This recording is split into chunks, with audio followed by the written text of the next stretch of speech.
In other news, it's a fun adventure game played by millions around the world. We're talking about geocaching, which can lead you on an adventure right outside your home or deep into the backcountry. Brian Hickey is joining us now to tell us how we can get started in this week's Explore Outdoors. You don't have to go far. No. Do you have a smartphone? I do. All right, perfect. You've got what you need to go geocaching. Your next outdoor adventure could be hiding right around the corner from your house, your office, or deep in the forest. And you never know where geocaching will take you or what you will find. And that is part of the adventure. Geocaching is basically a high-tech game of hide and seek. Somebody hides a cache, which is a watertight container typically, and then they upload the coordinates to geocaching.com with some clues on where to look. Your job is to use a GPS, or in this case a smartphone, to find the area and then search for the cache. Inside, you may find some trinkets where you can take one and leave one, or a simple logbook to note that you were there.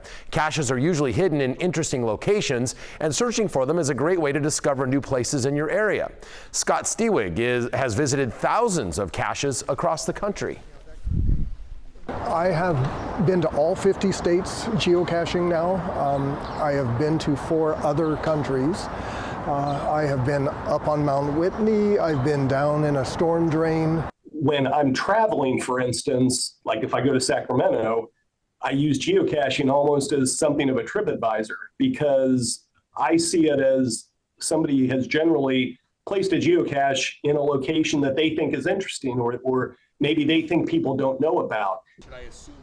All you need to geocache is a smartphone or a GPS device to plug in the coordinates and then let the adventure begin. On the free geocaching.com app, you can see ratings for caches on how hard they are to find and how difficult the terrain is to get to it. Some caches might even require some puzzle solving to get them open once you find them.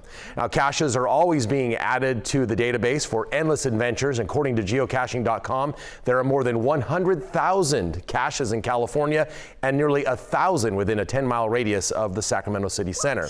Oh, wow. Yes. So, okay. And they keep adding them more daily. They're moving around. So that is what is so fun. So if you were into Pokemon, this is kind of like Pokemon, but real. I mean, it's fun. Yeah, absolutely.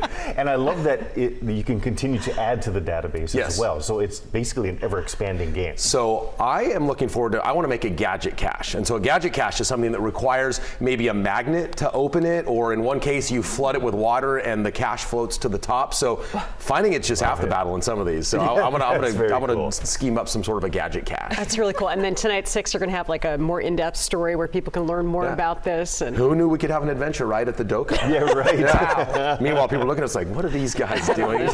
We're like walking around. Are they lost? They're like, is that the beam guide? Is he the guy who likes it?